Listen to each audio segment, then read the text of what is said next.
of birthing their child and starting a new life. But I wonder if you knew there is a such thing as a death doula. I never heard of that. I had never heard of it either. You know, they stick by a patient and loved one's side as the person prepares to pass away.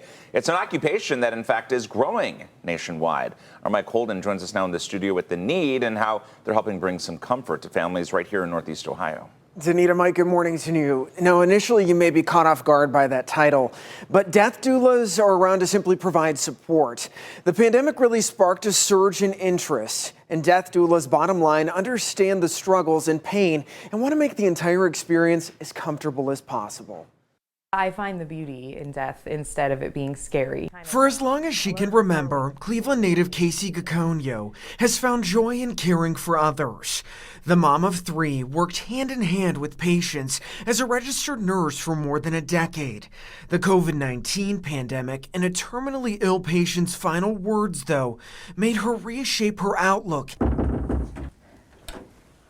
Hello, Mr. Kuhn. How are you? I'm doing good, thank you. And opened her eyes to how fragile life can be. I saw in a matter of a month and a half, well over 100 patients die from COVID. She began her own research and started a career as a death doula, creating her own business, end-of-life coaching with Kacie. A birth doula helps bring person into the world, and a death doula helps you leave the world. Hi.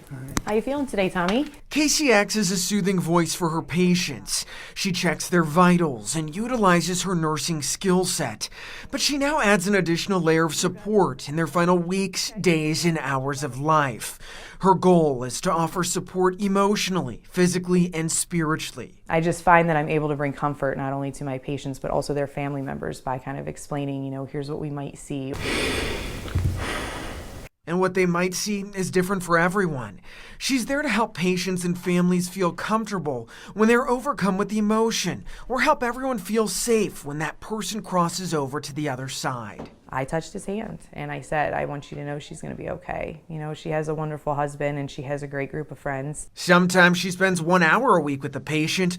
In other instances, she takes their calls and texts 24/7. She focuses on mindful meditation, breathing, and memory. Whatever a patient needs, she gets for them. It's a hard topic, so they don't say a lot of things. And I'm kind of a buffer between that. She says in a time of darkness, she hopes to be a beacon of light. When they're gone, there's a little bit missing in my life too. She definitely gets attached. Now, Kacie also helps create legacy projects for patients. So she essentially helps jot down memories, document messages to loved ones, and then create a memory book of sorts for the family.